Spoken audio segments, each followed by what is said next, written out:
you might be earning 100, 200K a month, but what's the real net amount of Take growth? home, yeah. Welcome back to another episode of Unmasked Founders. Today I have with me Cass Emerson. She is a brand strategist and just an all-round great human. Cass, welcome to Unmasked Founders. Thank you. You need to be on purpose to attract the person that's for you, because I witness a lot of women that are single in a holding pattern. Yes. What value does your brand communicate? Oh. 2, what do you think that you're worth? And 3, can you hold the price? Oh, yes. Guys, replay that. Welcome to Unmasked Founders with Leslie Kay. This is the podcast that goes beyond the highlight reel of entrepreneurship. Instead of focusing on the accolades and achievements, this show explores the real moments that shape founders, the challenges, the breakthroughs, and the lessons that transform both the business and the human behind it. Hosted by me, Leslie Kay, an entrepreneur who has built empires and discovered the cost of success. Unmasked Founders is a space for honest conversations about growth, resilience, and staying true to who you are. Whether listeners are just starting out or scaling to the next level, this is where real stories are told. Welcome to Unmasked Founders, a conversation with me, Leslie Kay. Welcome back to another episode of Unmasked Founders. Today I have with me Cass Emerson. She is a brand strategist and just an all-round great human. Cass, welcome to Unmasked Founders. Thank you. Because I do a terrible job at this every time, I would love for you to tell everyone who you are, what you do, and a little bit about your story. I wasn't prepared for that. I'm Cassandra, brand strategist and founder of Emerson Brand Consultancy. I stepped into my business 3 years ago after leaving a long corporate career. And before that, I was in retail management and sales. So a long story in history in marketing and, university degrees and sales and business development and brand. And for the last 3.5 years, I can't believe we're coming into the 4th already, I've been in working with founders and helping them transform their businesses into brands. My thing that I'm most passionate about and what I'm fired up about stepping into this role is to make brand strategy accessible to founders because it is... I was in a corporate career, very well paid, and they can afford it. But what happens to the founders that are building businesses that are wearing all the hats? They don't get access to tapping into what is brand and how it really works for them. And so that's my vision and goal and what I'm here to do. I love that. And this kind of ties in well to the thing, because I feel like you would have a whole lot of insight into the struggles of founders and where brand can tie back to when people lose passion for what they're doing. So I'd love for you to share, in like the work that you do, because if I think about these episodes and the people I have on and the conversations I have and the women that I coach even, sometimes it's like they think they hate their business, but they actually just hate their brand. And probably more so, which I love about what you do, it's like you tie it back to their why and their vision and their mission. Yes. And in what I've noticed, it's like when you start out, it's a bit hazy and then you get to a point where you need it, and that's why they would come to you. But then also in women that are like 4 or 5 years deep and maybe they've realized that there's been an evolution in their personal brand, their business brand, who they want to serve, how they want to serve them. And I find there's this like disconnect, and especially for women that maybe overwork or get a bit burnt out and sort of build this big business, and then they start to lose the touch with the reason they started it for. So talk to me about how you see your work, like reigniting that spark in founders. Yeah, that's been a huge unexpected part of what I do and probably where the biggest transformations come. Every time I do a deep brand strategy session, an hour session, working on the retreat, everyone comes to me thinking that they're building their brand on the what they do. And I take them right back to the why, as far back as how do you even want to live when you're building a brand? Because we've decided to do this journey on our own, and you get to decide how you want to build that brand and what lifestyle alignment that looks like for you. And every single time there's so much transformation because one, they get reconnected as you eloquently said, back to their why and what they're passionate about. And that just ignites this spark in them that lights this fire. And I get to witness that over and over and over again. It gives me goosebumps just thinking about it, actually, because I have so many of those stories where I just get these voice notes and messages because all of a sudden they just know why they're back in it again, and they lose touch with that all the time, especially because, let's be honest, we're in this world where we have to be selling and showing up and Instagram, and it's just the amount of content that we as founders have to put out, as well as build a business, as well as run a business, as well as create a team. It's insane. Normal businesses back in the day, and even corporates, don't do it to that extent that we have to in the world that we live in order to get attention on the free platform. But wow, free, like in what cost does it really take on you? I love that perspective. Firstly, everyone get a VA and that will solve half your problems. But I love the perspective of like you're looking, like I talk about ecosystems of thriving. So you're looking at the ecosystem. And to me, it's like the brand that you're building and the mission and vision is supporting the ecosystem. And I feel more and more as we grow as entrepreneurs and, you know, trust recession because of AI, people are going to need to have strong brands behind them. 100%. And I do think it's like an important step in the process to like, maybe don't change your brand every year because you need to have brand recognition. But I think if you've been at it for 5, 6, 7 years, like it's time to actually refresh that and get back in touch. And a lot of the work I do is from the identity piece, but you need the visuals and the concept to match where you're going. And that's the difference between people that go and get a logo and colours done and people that actually build a brand. So I've got brands that have now built with me 3 years ago, and I often get voice notes dropping in and saying, oh, but this has changed and this has changed. I need to change my brand. And I'm like, actually, you don't. And I would relay them back and step them back through my framework to show them how nothing has changed, just what they're offering has changed, but their why hasn't changed. Because that's where I build a brand from their why and then their story. And when you build it from that basis, it doesn't matter how you pivot and change. Yes, your messaging might have to tweak if your visual identity or your audience changes, but the visual identity, it shouldn't really need to change because it's grounded in who you are as a person and how you want to be perceived and how you show up. And that's how I build a brand. But a lot of people just get a brand, a look, and it's not grounded in any strategy. So for me, it has to come through purpose, positioning, personality before we get to what I call picture, which is how it looks visually. Yeah. So when it's grounded in all of those areas below, then it doesn't need to change. And so therefore you don't have to worry about that you're going to look different because that doesn't need to change. You just might need to, I think you always need to come back in and get a realignment done because you do evolve as a founder as well. But often nothing changes. It's just getting reconnected into the why and then also just pivoting the message maybe a little bit of what you're doing and then how that shows up. Yes, I love that. What is, you know, I watch you travel. I'm a bit jealous, actually. Before meeting my now husband, I was in a different country every other month. Conscious choice I made to settle back down, get married again. What would you say to founders that are listening? You know, because I would say you're like the poster girl for building a business around your life rather than building a life around your business. And it's one of the biggest things I do with founders is, well, what do you actually want to do with your time? What does freedom look and feel like to you? And is the way you operate your business matching that? Do your offers match that? Like everything. And I watch you and have conversations with you and I'm like, Cass is it. Like mirror Cass, guys, because you, from what, and I'll let you talk in a second, but it's like from what I witness is you just, this is the lifestyle I want and I'll fit everything around that. So talk to me about that journey. It is 1,000% intentional and designed. Like every day, you know, we're in the same coaching container. If you were to talk to my coach, Steph, and from the very beginning, before I even joined, because I joined them 8 months before I left my corporate role because I knew I was coming into a whole new world that operates very differently.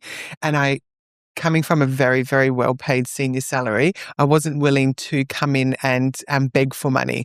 So I had to have a launch pad, which I did. So that I started earning over 10K every month from the very beginning because that was my baseline that made sure that I could afford to live and work the way I wanted to.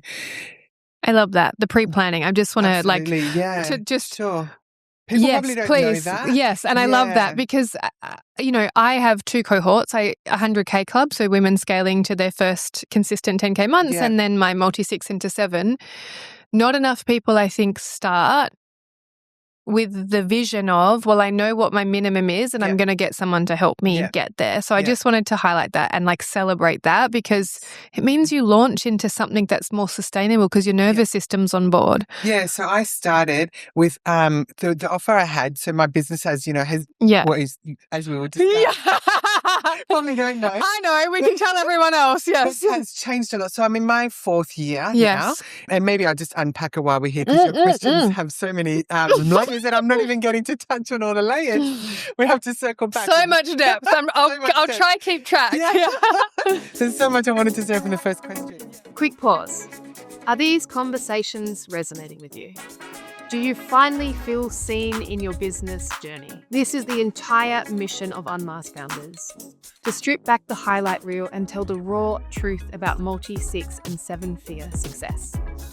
We're here for the emotional costs, the days you want to quit, and the breakthroughs that follow.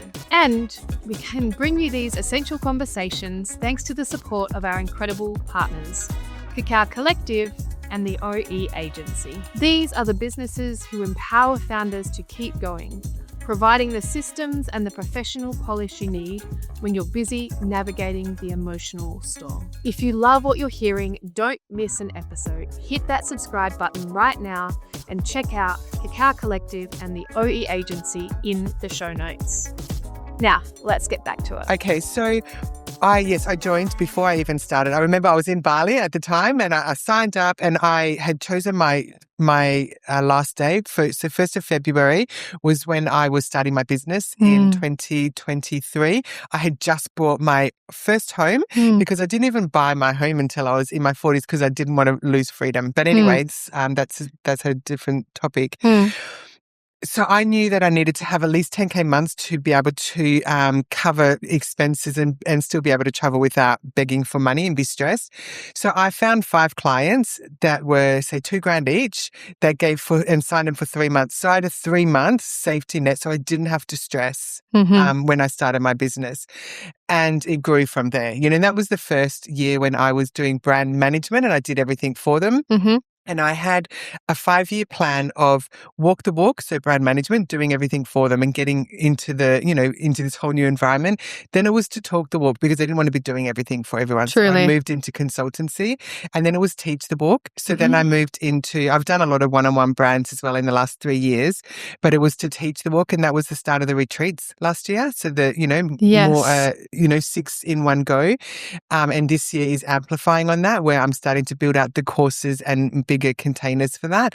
And then I've got another level after that, which I won't share because, I'm still building that, but that's the 5th year goal. And I'm already planting the seeds and working on that ready for year 5. Nice. So I had a really nice trajectory, but every single one of those, coming back to your question, I don't make moves unless constantly, and I was talking about my coach, I'm like, but this is going to affect my freedom. This doesn't work. I will not make moves if I know that this is going to tie me down in a certain way, because, part of the philosophy around in our coaching world is just give it a go. And if it doesn't work, it doesn't work. And I'm like, well, I'm not going to waste time. I'm not going to waste time doing something that I already know isn't aligned with me.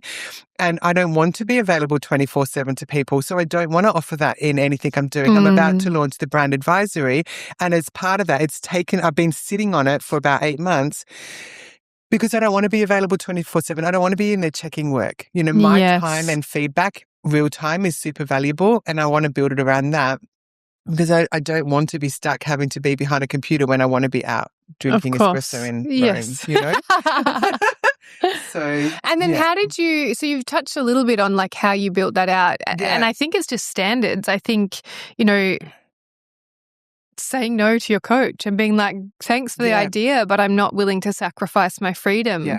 So talk to me about the standards you've upheld within yourself and your business to ensure that your lifestyle's not impacted. Yeah. And, it didn't start perfect because, as you know, year one, you're everything to everyone. Literally. It was wild.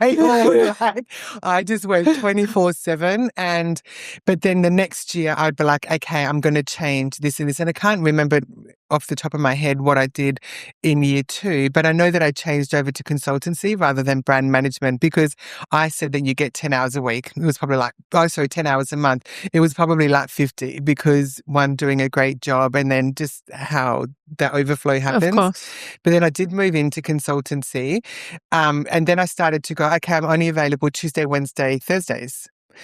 In year three, I made brand strategies only on Thursdays. Otherwise, I was doing them all the time. Yes. And I had no routine, whereas I went one brand at a time because I can't do more than one brand. I stay in just that lane. Mm-hmm. And then I would be able to book them out. So I had them booked out for 3 months in advance and they were willing to wait because I'm like, you do your strategy session here. I do 3 weeks of writing and creating the brand and then I present it.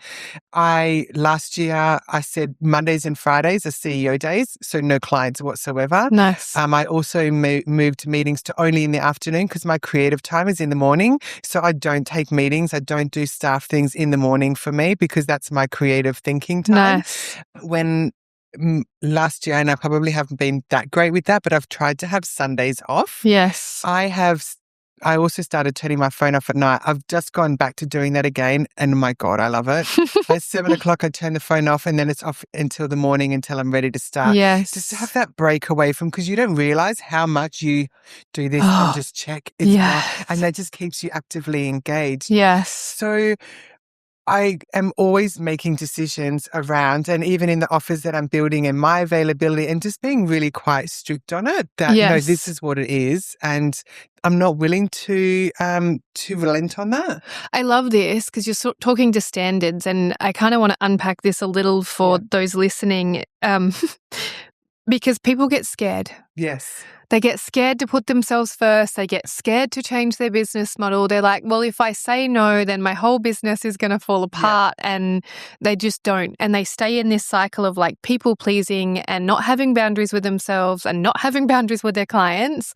And it's really just a fear response. Yeah. So like talk to me about, like how you actually just set those boundaries with yourself and held them, because I think like if I'm a woman listening to this, and I agree, I do the same. I'm like, this is the rule. But someone that maybe isn't used to setting boundaries with themselves, it's like, wow, you really just said no to people. Yeah. So many things in here. So one is around coaching. So if you remember things we can come back to, is around having the coach. Steph saw me and my capabilities way beyond before I did. Yes. I was so full of doubt and imposter syndrome. And I think only last year did I really start to shake that. Like last year was a big transformation. So there's that we can unpack. Yes.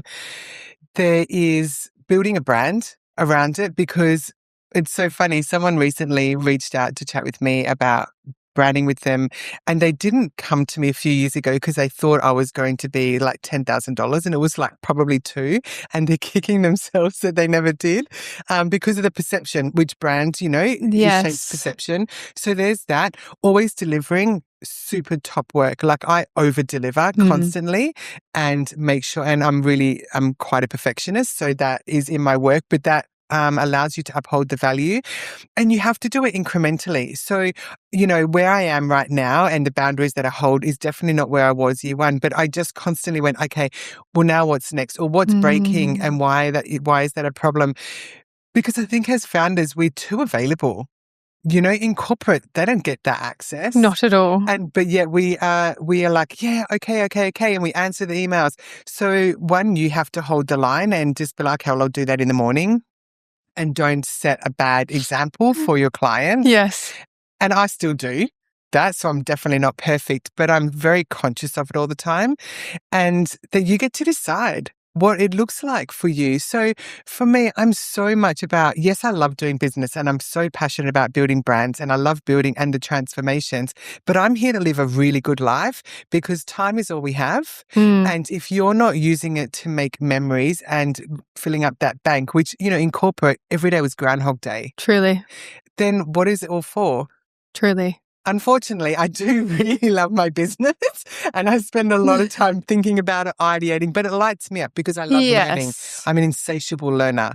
So there is a little bit of blurry boundaries, but I'm so happy. Yeah. And it's like I think you have enough structure and enough boundaries that it's not burning you out or bleeding too much into it. And from what I just heard, you kind of self-assess all the time. Yeah. Like, where is this draining me? Where is it taking from my lifestyle? So you're not rigid in the boundaries, but you have enough like infrastructure that you can follow the rules and then miss it. I don't give clients my mobile number either. I wanted to touch on that. Like, we think we have to be available. Yeah, I don't either. So my mobile number is not on my email signature. No, yeah, I don't. People like, sometimes in my coaching I do because I have WhatsApp access, but no one's allowed to call me. I don't answer calls. There's a 24-hour turnaround time. But in my agency, my virtual assistant agency, nobody has access to me. Like they can have a calendar link and they can book in my calendar like everyone else, but my team runs that. Yeah. And that you just don't have access to me. It's not the model that I have. And I'm clear with that. I say after today, you will only deal with my team and I will obviously get involved if there's an issue. But I think it's, I've got 18 years of recruitment experience. People want my expertise, but I refused to build a business around me. And so I really just wanted to highlight where people get scared of like delegating to a team or not providing the service. And it's the difference between staying motivated and not burning out and overgiving to people, in my view. But I think that it comes from they don't value themselves. Yes. So if you don't value yourself, you will over-deliver. And I mean, we all have those times when we jump off calls and we're like, oh, shit, is that good enough? Yes, of course. But then you just have to trust. Even yesterday, I sent a follow-up email. I'm like, no, I'm solid. I'm really good. Because a big thing that happens, so I have these, I analyze constantly. My head doesn't stop. But last year I thought so much about, and I think that this would be valuable for your listeners, in when I doubt myself, or I think so I'm, for example, doing a brand strategy, right? If I'm writing a brand for a client, I'm obsessive about it. And that's what I do for 3 weeks. I can't think about my business stops. That's all I think about because I'm in the world of building the brand. But then I would be I would start stressing out the whole time because I'm like, I'm not going to get it done. And then at some point last year, because I did so much personal development last year, I'm like, but where's the proof, Cass? When have you ever not delivered? Yeah, I'm spending so much energy stressing out that I'm not going to do a good job. I'm like, when have you not done a good job? When have you delivered and a client hasn't raved and frothed or cried about what you've delivered? So there was no evidence. Yeah, I was expending so much energy on self-doubt, not trusting myself, that I'm not going to get it done. And there was no proof and I just stopped. Yes. And I just stopped. I love this. And let's go there then. And you mentioned like Steph and the mindset stuff before and working with coaches. So in this journey of like having these boundaries of changing your offer of valuing yourself, that's exactly what you just spoke to. You're like, so I talk about the woman underneath the business, and often when people build a business, they're only focused on the business, therefore they're focused externally on their clients, and their worth is tied to how many clients they have, whether their clients are happy, all of these things. So what you're saying to me is that you've learned to focus on the woman underneath the business, and by focusing on that, you actually have better boundaries, better relationships with your client. I get this sense that you actually get better clients that don't expect you to overgive, because I think that's big. We attract what we're willing to, like the standards that we hold. Can I just, please. Just before I forget though, I've had clients where I've said no to them because we didn't have a value alignment. So they valued money, I valued time. And I said to them, we can't work together. We did end up working together because they begged me to, but I'm like, I value time, you value money. So I'm going to have boundaries around when I'm available, when I'm not, how much I give, etc. But because they care about making money, they don't care about time. And I'm like, well, it's not going to work. Yeah, wow. And I said no. Yes. And I sent them off to another brand strategist, to 2 or 3. They circled back to me and begged me to work with them to build their brand. Wow. I And love built that. an incredible brand, but still in the end, there were still issues around value alignment. Yes, I love that you had that conversation, and I'm similar. Like when I first started in coaching, it was any client that would pay me, and now there's some clients I'm like, or people that inquire, and I'm like, I actually don't want to work with you. Yeah. Based on the personality styles, and it would be doing them a disservice and me a disservice. But I want to touch to this identity piece. Yes. So, because I imagine, I actually think business is 10% strategy and 90% identity. Oh, yes. It's a wild journey. It's like if you want to know who you are, either get in a conscious relationship or start a business. I used to do so much PD, and then built businesses and in a conscious relationship. And I'm like, why did I ever think I needed to chase personal development? Like it's delivered on a silver platter. But I will say only to people that are willing to choose it. Yeah, because the self-doubt is crippling. And pretty much most people have it. And my coach has kept me strong because she would remind me of who I am. Yes. So without that, there's no way this business would have worked because I've started other businesses before and the self-doubt made me have to close it down. Wow. So, and it's been the biggest thing that I've had to get over. And I'm really surprised. I'm happy that I'm at this spot now where I finally go, I'm really good at what I do. And my rate is worth it 100%. And, I won't say some of the examples, but of the conversations that I've had. But that's where I think having someone in your corner is invaluable and building that community and peer support around you of people that are reminding you that you're really good at what you do and can be a mirror back to you when you can't see it in yourself, even if you are looking in the mirror. I think the self-doubt will be the biggest thing that cripples pretty much any business owner or their ability to grow and get bigger. Truly. It's an identity game. It's at every level. I've done years of work, almost decades now, and every time I want to up-level in my business, I have to up-level personally. Yeah, because my skill is my skill. Yes. So that hasn't had to change. No. Yes, I've pivoted my offers and how I deliver and how I, communicate or anything like that, but that's not the change. No, the change is am I worthy of charging 100%. Twice as much? And that's where I think people will be like, okay, I'm just going to put my rate right up. Because someone over Christmas, I had a catch up with a couple of my biz girlfriends and they said to me, Cass, they were talking about their offers and packaging and how much should I charge? And I said, it comes down to three things. One, what value does your brand communicate? Two, what do you think that you're worth? And three, can you hold the price? Oh, yes. Guys, replay that. And that you should do it incrementally. So when I first started my business, so I started back in 2019 and then I ended up taking on a part-time role at a property developer in brand just to get, support myself. And that when I left the law firm, Lovin, this client in the market that I used to buy granola from, Glenn, he's like, when you do, you let me know. And I used to charge $40 an hour. Wow. Like now I charge We all wish we got in with Cass at $40 an hour. Because now it's $1,100 an hour. Yes.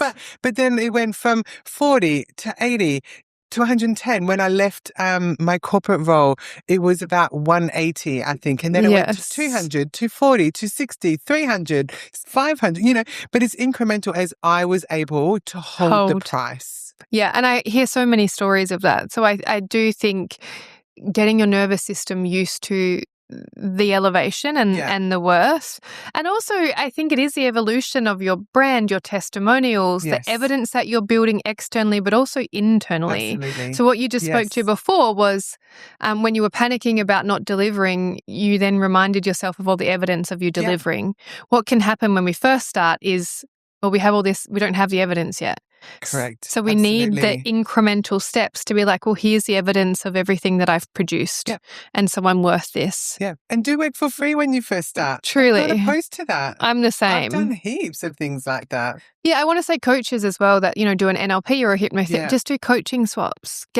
Build the internal evidence and then build the external evidence and then package it together. Yeah. I would love to pivot a little and talk to your journey as an entrepreneur. Yes, great. And moments where we're talking about you now, and you've built these great boundaries and the foundations of a really good life. But I would love to know where there's been moments where you've doubted and how you navigated those seasons. Yeah, I had one September last year, and I messaged Steph, my coach, and I said, I just don't want to do this. I remember I was sitting outside the acai bowl place in Leaderville, and I just messaged her. And I just don't think I can do it. And incredibly successful, booked out, clients everywhere, all of that sort of thing. But I'm like, I'm just not happy. And so one of the biggest things is I'm so lifestyle aligned. I am so competitive. I'm incredibly competitive, and it's wild. So I literally have these two parts of me competing, and this is where she came back to me. So I'm in a coaching container of people that are doing incredible things, and I know I can do them. So I want to hit those goals because I've always been a winner. Yes. But in order to hit those goals, the trade-off in lifestyle and hours worked and time, I'm not willing to do that. So then I have this constant battle. Conflict, But I should be doing that because I'm good enough to do that. Yeah, I don't want it. But which side wins out? And there's been throughout the whole time of me building this business, it's that constant battle. Yeah, wow. And that's behind the scenes. Like no one would probably really see that of what I'm doing. Yes. So I see other people making, 20, 50, 100K months. And I know I could do that, but at what cost? And am I willing to pay that price? And I'm not because I care about being able to make memories. Now, don't think that I don't work all the time because I do. I'm constantly building, but it's not always client work. Although I think about clients' businesses a lot because they get voice notes. I was just in the shower and I just thought about this, and I was just walking my cat and I just thought about this. But I'm constantly thinking about building because my biggest thing when I started this business was to make brand strategy accessible to all founders because brand unlocks freedom. And when you have freedom, for me, it's to make more memories and to be able to do what you want. But it might be different for someone else. But that's my big drive. Yet I'm so competitive, and I'm in an incredible container in Success School where everyone's doing amazing things. I know I can. I get caught up in it. And I messaged Steph this day and I was just like, but I'm just done. And she knows me so well. And from the get-go, when I signed on with them, I said, this is how I want to build my business. I'm starting my business. I want to go to Europe in the first year, which I did. And which is wild to go on a 6-week trip. You just started your business a few months ago, but non-negotiable for me. It wasn't a question. It was just like, it has to happen. And she's like, Cass, why do you need to be competitive in business? And I was just like, And at this point, I was really struggling because I hadn't gone to Europe because of work and things like that. And I ended up going to Europe last minute. And it was the best thing I did. I still had a brand to write when I was over there, but then at some point I was able to switch off. And I decided from there on in, I will always have 3 weeks off. So this will be the first year. 3 weeks off in Europe, no working, because every other trip and every time I travel, I'm always working. So there's always something going on behind the scenes, but I love being in these countries and I'm obsessed with what I do. So it's quite hard, but I didn't know how to switch off in Europe. Wow. I would. So I was down on a beach and eventually I picked up a novel, like a romance kind of novel, and escaping into that world created this space for me to start switching off, which was amazing. Yeah, there's a few things I want to unpack here. God, so many. I actually think you're building it. You're just building it slower. Yes. And I think that's what's frustrating you. Because the plans you spoke to at the beginning about what's coming next will be your ticket into more impact and more money because of that impact. And I'm on track, right? Of course. So I'm like, I'm on track to what I wanted to build. Yes. I'm like, hang on, you're building it. Just not as fast as you would want because you're not willing to sacrifice a lifestyle. And I think that's important because, I'm scaling 2 businesses at the moment. I still don't work past 30 hours a week, but I'm not traveling as much because I'm here and I'm focused and we have a goal. I'm willing to be in this season. When I was traveling I think I was in a different country every month for like 7 months straight. I wasn't as focused on scaling. I had a handful of clients. I was making 40K months. I didn't really care. I was like, what? I'm getting paid to travel the world. This is fucking great. But that suited my lifestyle and that season. And I think people get so caught up in comparison because 100%. me too. I unfollow people. Wild. I'm in the same container. I'm just not going to go to anything because it gets so noisy. It does. I'm not going to look at the notifications. I actually don't want to be on group calls because I don't want to see what everyone else is doing, because I just want to build what I'm building and I want to stop comparing myself to everyone else. And yeah, I think we forget, even with the women I help, like, what's the season you're in? And that's why, knowing that why. So when I build brands, the first thing I do, which is not even really anything to do with brand, is I'm like, what's your personal why? What are you driven by? Money, time with family, freedom. Mine is freedom, location, creative, financial, and time. Love it. Is that right? Time, freedom, to spend it how I want. And I'm constantly driven by that. So while I'm so competitive, I do always constantly then have to come back to my why. But I want to be greedy and I want to do both. But I don't care. The money, I don't care. It's an ego thing. Yes. So it's ego. And then I have to just remind myself that it's ego. That, Cass, if your life ended tomorrow, do you really care about spending all day creating, running ads and doing all these things to show up? I'm like, no. No, yeah. Would I have been happier to go to the beach, summer? Yes. I'm just at the beach. Build businesses in winter. I'm so busy right now because I'm like, I can't go to the beach. But then I'm like, I go to Europe, so I'm like, when do I, But anyway, I fit it in somewhere.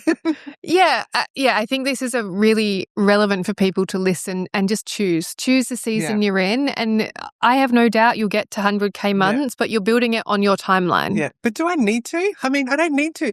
I crunch the numbers of how much do I need to. Yes. And it's not that much, as long as I can. And I was rattling it off. I'm like, okay, so I want business class flights. I want to live Cottesloe. That's my next goal move, is sunsets over Cottesloe. Go away at least 4 times a year, let's be honest. I spend so much on personal development because I thrive on that. So being able to attend all of that. I love bougie things. I love massages and day spas and all of that and going out for dinner. But when you actually crunch the numbers on that, you don't need those big months. And then how much do you lose?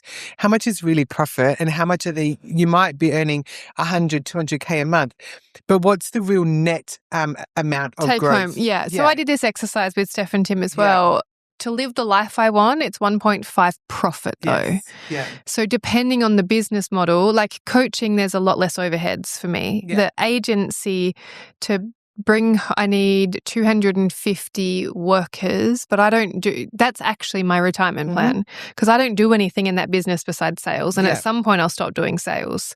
So you've got to look at the business model, the freedom you want, the life that you want, and what is the number? What is the freedom number in profit, not in revenue? Because I've got really fucking high turnover right now. Yeah. Let me tell you, my overheads are almost on par. Exactly. So what's the point? Because then you're spending time managing staff or things like that. And so then do you want to do that? Because I don't want team really either. Yeah. Although I've started to just change my mind slightly on that after reading Emma Greed's book. There's quite a few drop-ins from that book. It was amazing. What's the book called? Start With Yourself. Yes. Oh my gosh. I just had drop-in after drop-in. But there was a lot of fundamental shifts. And one I'd love to share because it was so powerful. Why not me? Oh, yes. That was like, because, we sit in, I can't do this, or, because for me, I want to be Australia's go-to brand strategist for founder entrepreneurs. Yes. Like, that's what I want to do. And even in the last few weeks, I've just realized that I need to be actually teaching them how to build a brand. They need to understand the why. Like, it's a part of their curriculum and education. 100%. And, with people I coach, the biggest thing I'm coaching them on is messaging and branding and marketing. It's the only thing that makes you different in a business. I'm not actually an agency owner. I'm a sales and marketing consultant. I'm not actually a coach. I'm a sales and because that every business needs it. So I love the education piece. I actually think this is where you're going to get growth from. It is. And I know you say you don't need to make 100K months, but it would just make everything easier. I mean, if my place in Cottesloe was a match, that's what I meant, babe. The way the real estate market's going, you're probably going to need it to pay the mortgage on an apartment in Cottesloe. I had like a private chef and my own. So we are looking at $1 million, babe. $1 million is the new broke in the way Australia's going. And then you can never sell your business because they'll take 50%, but that's a whole other conversation. I've already got that covered. So I'm already thinking about that as well, because I'm aware of the impact of having a bigger business and what that could cost of me and my energy. And that's what that's what I care about preserving. And making memories is my number one thing. So you need to get over not having a team. Yeah, but the way I see it is I'm just approaching it a little bit differently in how I will hire. So once again, I will be really values aligned in how I hire and what they do and how I manage as well. Yes, And I love that. Unicorns. Yeah, like we all do. We all do. Yeah. We've opened in South Africa for virtual assistants. Yeah. Everyone that's listening to this that hasn't done it yet, you're welcome. But because for solopreneurs that need EAs and a bit more critical thinking. So in my view, Filipinos are great doers. Mm-hmm. I mean, my Filipino ops manager runs my whole business, but she is a unicorn. But South African talent, and the reason we brought this on is because the culture's a lot more aligned, values are a lot more aligned, and more so their critical thinking. So for solopreneurs that want like a right-hand wing woman, there's a little bit more I want just resonance with the culture and the type of people that they are. But I truly don't think you can scale without having a team. You can't. You can't. And in the last 2 weeks, I've probably got about 5 more people. They're not permanents, but I've got all these different contractors in doing different things, in design and admin support and video creation and stuff. So all of a sudden, I'm bringing them in. And that's going to be a whole nother learning skill of learning how to manage, because I'm a great brand strategist. Yes. But the whole aspect of learning to manage a team and all of that and pulling me out of thinking and It's a whole thing. Oh, it's a whole thing. It's one of the pillars, in what I coach, one of the pillars, literally, one of the pillars is leadership. Yes. Because you cannot scale if you have a team, if you don't know how to lead. Yes. And one of the biggest things I see is the people pleasing that we were talking to at the beginning, but happening in their team. Yeah. So people don't know how to set boundaries or say no or communicate expectations properly or deal with conflict properly. So it's a whole skill. I've done it for 18 years though, so I'm That'd pretty... be a different podcast in a year's time to see how I've grown. How did you go with implementing your team? Well, let me tell you. This is because one of the questions is, what does it cost you? So I'll ask that now. We can revisit it. What is like choosing this cost you? And it could be like relationships. It could be a self-identity you had to let go of. Absolutely. Well, I mean, I'm still single. Yeah. So I don't make time to go out and meet someone. I want a lot in who I'm in, but I'm not in the environments because I choose to spend a lot of time working on the business because it doesn't stop. There's so many things to do. And I'm constantly coming up with new ideas because I'm always like, because I know where I want to get to, I'm constantly going, how do I get there? And what do I need to do that? So not only just what that journey looks like, but then how do I evolve what I'm doing to make it even better, to improve the process? The retreats that I've done, this will be the 6th one. Each single one I've done, like I've leveled up more and more and more. So that's building more things, that's creating, that's fixing, creating courses, more documentation, things like that to make it better. Yes. Because I'm constantly going, how do I make brand strategy accessible to all founders? I want everyone to drive with that. So the cost is that then I would always be really tired. I don't want to talk to anyone at the end of the day or a week. I don't want to be out socializing in noisy things. I've also gotten older. I want different things in the environments that I go to.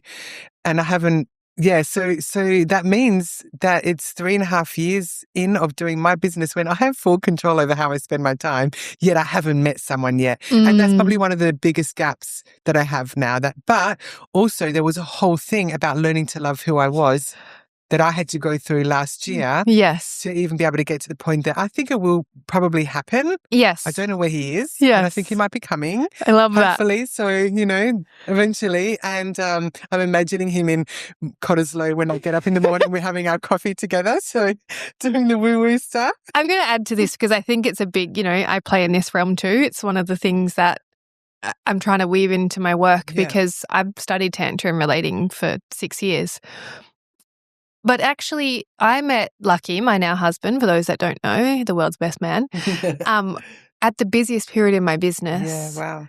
But so there's a few things. It was stepping into the energy of being his wife already, So I kind of just showed up in the world like I was already married. Like we were only together 18 months and we got married because he came in with husband energy. I wasn't saying I was looking to date. I wasn't saying I was waiting for a boyfriend. I was like, no, I'm just waiting for my husband to come get me, basically. Well, I mean, I don't want to be any older getting married. Yeah. So I don't know, hormones along now. So we're calling it a husband. That's first. But actually, you need to be on purpose to attract the person that's for you, because I witness a lot of women that are single in a holding pattern. Yes. Well, I don't want to grow the business because I want him to be successful, or I don't want to invest my times in the things that I love because I'm leaving space for him.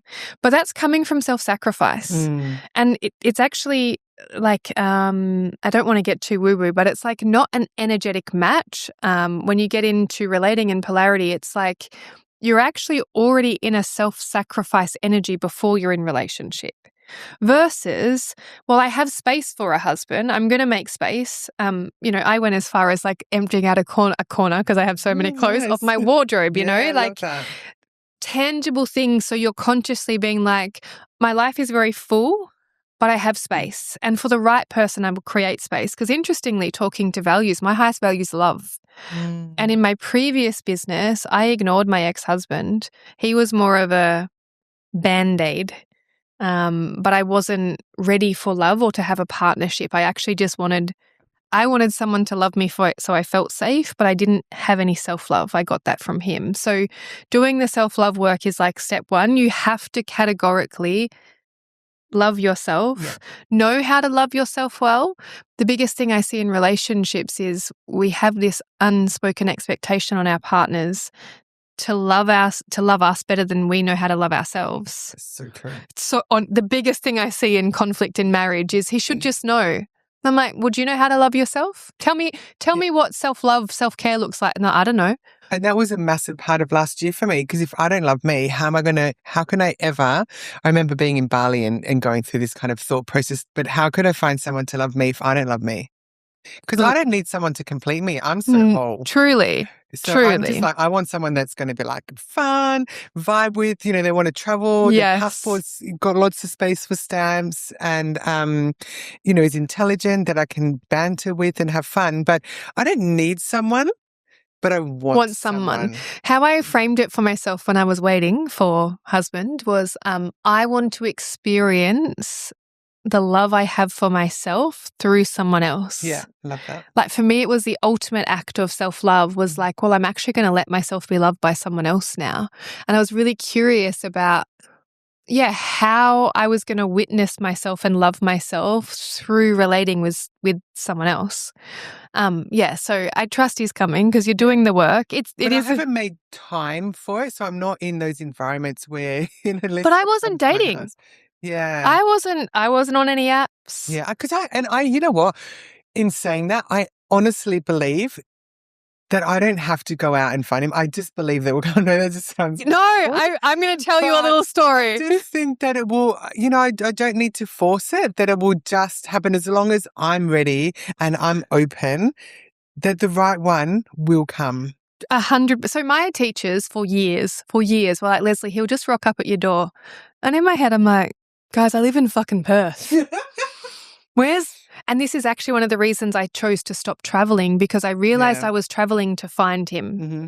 I was like, well, he's not in Perth, so I'm just going to have to travel around the world and maybe I'll bump into him on the beach in Greece or somewhere. I'm not going to lie, the men around the world are pretty damn hot. Like around here, I can pretty much...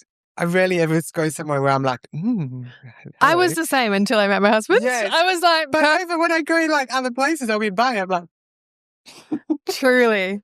So I get it. But I literally were like, he will rock up at your door. Yeah. I was on dating apps for a minute, but I got off the dating apps and I was like, all right, I'm just going to become ready to be a wife and he'll find me. And my teachers would say, he will literally come to your door and claim you. So our friends put us in a group chat together. So I wasn't dating. I was open. I was like, yep, cool. But men would ask me on dates and I'd be like, nah, if it's not aligned, it's not aligned. And then literally one day, so he became friends with my friends, and a mutual friend of ours put us in a group chat and said, you two need to start talking to each other. That was on the Sunday. We were in a relationship by Wednesday. And he literally rocked up at my door and was like, because we spoke every day and I'm like, we're not in a relationship, are we? And his words were, I knew what I was opting into from the second I started talking to you. And we can go as fast or as slow as you want, but my intention is to make you mine. Amazing. And then I was naked. No, I wasn't. I made him wait. But just that level of like belief that it's possible. I said no to a lot of men because I was like, well, this isn't aligned and I'm not willing to like compromise. And the standards that we have in business, in my view, is actually the standards that we have in relationships. And which is why I'm not going to spend my time on these dating apps and going, I just don't really want to go on these dates where I can see straight away it's not a thing. You know why? I would rather spend that time working on the thing that I'm building. So it's really bad. You're doing all that to say you're doing all the right things. Yeah. But when it comes to costs, yes, probably some other areas is, I know I say I have all the freedom, yes, but I work a lot and I don't really switch off and I'm not very good at switching gears sometimes. And now my priority is around making more time to spend with family, yes, to do a few more of the friend things, connection things, to have a little bit more adventure when I'm home. Because when I travel, yes, I do, but I still will sit and work for long periods of time. But I'm happy because, I'm in beautiful cafes and doing the things and I'm genuinely happy. I always have an adventure day or two when I'm doing like my Bali trips and stuff. But for now, it's also about going, okay, like, Sundays off and making a little bit more time and space to do the things with my family and friends. I do have quite a big network here. So I do find it gets overwhelming sometimes, especially when people want to do one-on-ones, which is why we have our end of month catch-up dinners to do it in group. Let me tell you, I look forward to that because I was the same. Yeah. I'm like, how do you even coordinate catch-ups? What do I prioritize? I want to spend time with my husband, with my son. And now I'm like, once a month I have my social thing. It's taken care of. I'm pretty much a yes to all of them because I'm like, well, this is my time and it's locked in and I don't need to think about it. So I love that. I love that. So that's been really great. And then I'm still trying to do that around friends because I've got friends from all over the places, all over the world that I've met. And I also just love being alone. I've just been thinking about it this morning when I was walking and last night. I can often feel like I'm in a washing machine and I'm just on a spin cycle. And especially if I get really busy, if I'm out doing networking and podcasting, I know I'm doing all the things and that's part brand building, part me social. I overcommit and then I'm like, I don't want to do anything. And I often feel like I'm in a washing machine and then I just get feeling really exhausted because I love it when there's space. So that's why I've gone back to turning my phone off at night. I check in on Mum because she's just had her hip done. So I go, Mum, are you okay? Then I can turn my phone off for the night, make sure that no one needs to I think I'm going to try me. that just quietly. What's that? Turn my phone off. Oh, Leslie, it's amazing. But more so for me. I have shit boundaries with social media. No, I said over when I came back from Europe, so I had that conversation with Steph about the competition, wanted to give everything up. I was so done, didn't want to do the business. I'm like, I'm not happy. It's not working boundary wise, etc. So many things. Went to Europe. When I was in Europe, realized I have to have 3 weeks off a year. And that just has to be a non-negotiable where I just don't work. I'm still going to work. I'm here because I'll be thinking and ideating constantly. Course. No clients though, and no one that I'm responsible to. Yes. And then I came back and I went, okay, I need to have weekends off. So at least Sunday. Now, that hasn't been all the time because sometimes things if you're out on a Friday, then I miss a work day and I have to work on a Sunday or I have to do the Saturday instead of the Sunday. But I'm conscious of it and I'm always trying to make sure I have it. Yes. So I've been doing that as well. And then the part of it was the phone thing, turning that off. I did it for a little bit and then I stopped. But now I've gone back to doing it for about a week or at least 2 weeks now. I turn it off as much as I can at night time. By 7, doesn't go back on until about 8 in the morning. In the morning, I get up and I turn like jazz, like lounge morning chill music on. I make my coffee, I have to walk my cat, and then I sit on my big armchair and I read. And those things just make life feel slower. So turning the phone off, the slow music, having the coffee, nothing else around, I don't have kids or anything. It allows me to feel slower and then I feel more recharged. I love that. So I'm trying to think, how can I have more of that? More of that in what way? Is in you want to like scale with that in mind? Is that sort of like 100%. your like North Star almost. Yeah, absolutely. Like I'm not willing to compromise this. I want this, and like I love celebrating the ambitious part of you and the competitive part of you. I actually think everyone needs it. Yeah. But it's like being in that relationship with yourself where you're like, yep, we want this, but we're not willing to compromise this. Yeah. So how do we work together to have the big vision and the big goal without sacrificing? If I do it without that, I'm exhausted. I'm not operating well. I won't be ideating. I would just want to hide. So I need to have that. And so I've just probably been in the last few days really thinking about what that feels like to feel a bit more anchored, a little bit slower, not on a spin cycle. And then how do I build with that in mind? And it will be slower because I'm not spending 15, 20 hours a day working. Yes. I just don't want to. No. It's just not, I love it. And I'm thinking all the time, but I'm not always at the laptop working and doing the things. Of course. But that's where team comes in, right? Because then you can say, can you do this? Can you do this? Can you do that? I get a lot done. I joke sometimes. I'm like, I'm pretty sure I started an agency because I love to delegate. I love that. How do you get so much done? I'm like, well, I don't. My team does. But yeah, I get a lot done and I might work 5 hours a day because I am like, cool, I'm offline. Today's actually quite sunny. I might clock off after this and go lay in the sun, but I'll give my team things to complete so things are still moving. And that's probably the biggest thing. And I learned that when I was at Lavin about how do you keep the team moving? And I'm always conscious of that because, especially when you're having to teach or it's at the beginning and it's time intensive to teach them the things. But once you do, then they can move. And then you're not having to do it. And then that is 3 hours of them working means now you're working 8 hours. And then if you have another team member, then that's however many hours that is. But in saying all of that, these are very much, my values. And some people want to work that much. Of course. Some people want to make that much money. And that's what means a lot to them. It's just not me. But I do want money because money funds the lifestyle. But I'm very conscious of to what offset and to the implications of it and to the stress. Because sometimes my mum always watches she sees me not switch off and things like that and, wants to look after me and is like worried about stress. I'm not stressed. I'm just busy. When I was in corporate, I was stressed. Yes. It was emotional stress. Yes. There was so much. And other people's expectations and projections. And I love this.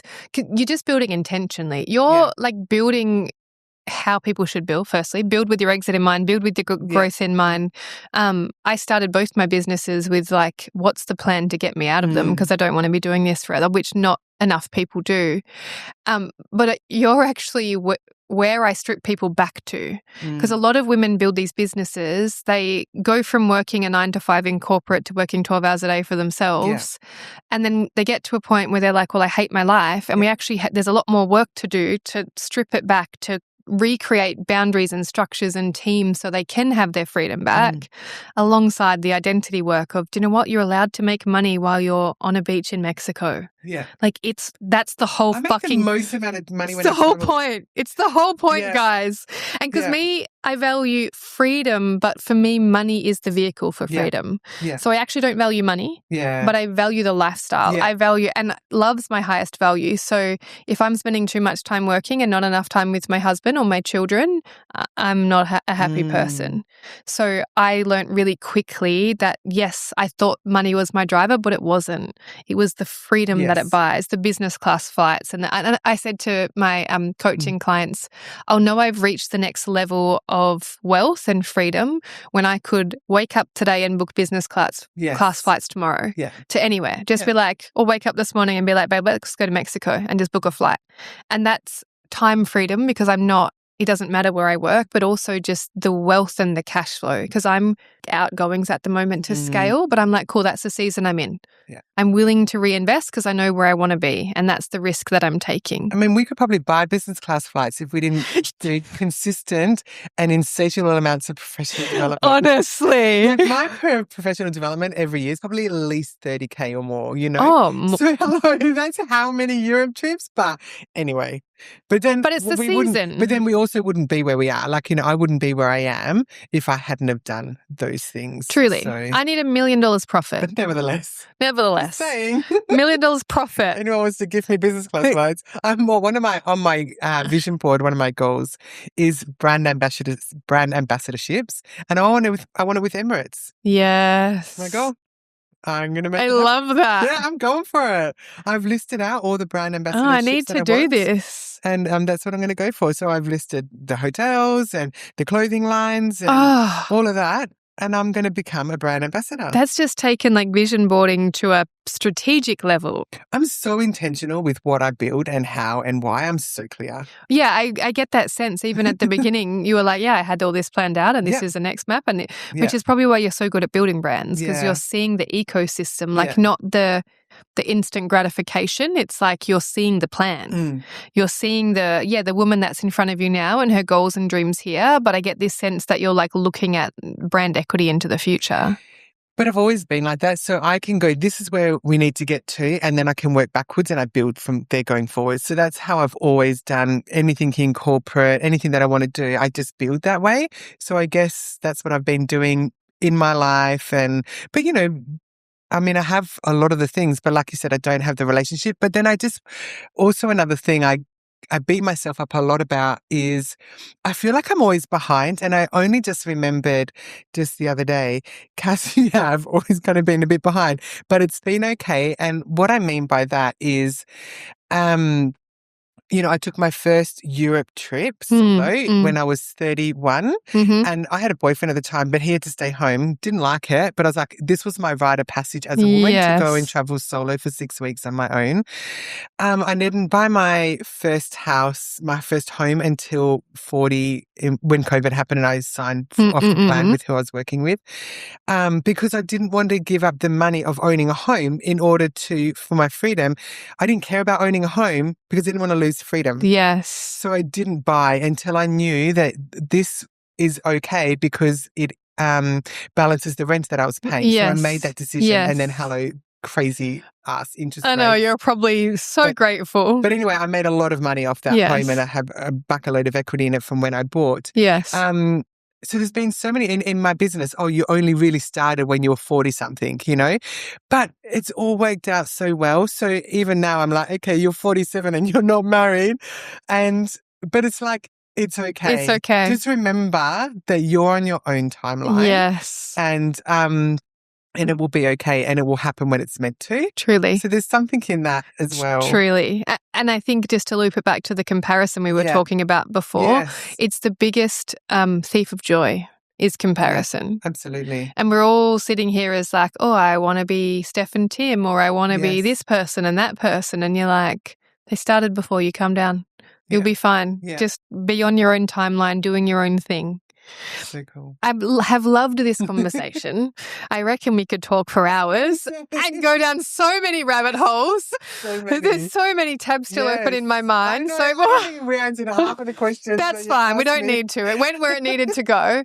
I would love for you to speak to like where people can find you, what you've got coming up, and So for me, Instagram or LinkedIn. So Emerson, EMM, you can put it in the show notes. Yeah, I'll put it in the show notes. Or my LinkedIn. Right now I'm doing the brand retreats. Yes. So I've been building my own brand framework for the last 12 months because my coach Steph, shout out to her. She's honestly, Steph, great shout out.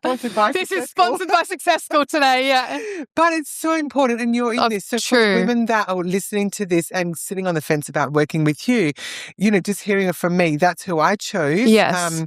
But if they're listening to you, then they're investing in you. So it's just like, just do the thing. Just do honestly. Like honestly, I've made so much money off that investment, like it's paid for itself tenfold. But anyway, enough of that plug. Thanks, Steph. Thanks, Steph. I also love Steph, so go for it. So what was I saying? Oh, so I've been building out because she said you've got unconscious competence. Yes, you do. Yes. So I know how to do all the thing, but I couldn't really and she goes, you're not really going to be able to get to where you want to go unless you can package it up into something. So I've been building out my own brand framework. Nice.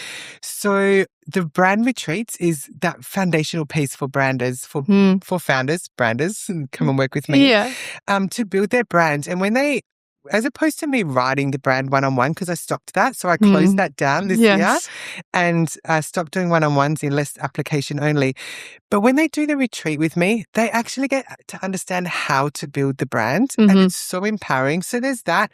And the brand advisory is kicking off next month. I've been nice. Everyone's literally knocking down my door for the brand advisory to open. And that's that next level of branding that nobody's teaching. Yes. No one's teaching you beyond the logo what to do, how to build the brand. And that's only the launch pad. Nice. So I've been building all the IP, everything that I do with my one-on-one clients, and package that into the brand advisory. Nice. And then there's fractional CBO work. So, cool. Yeah. Love it. Well, thank you so much for your generosity of time and information. It was such a great chat. I loved it. Thank you for having me. My pleasure. You. That was amazing. Thank you for listening to Unmasked Founders with me, Leslie Kay. Follow Leslie Kay on social media for more insights, and we'll see you in the next episode. You can find me at Leslie with a Z, Kaye. Check the show notes for how to spell my name. Remember, true success is built from the inside out.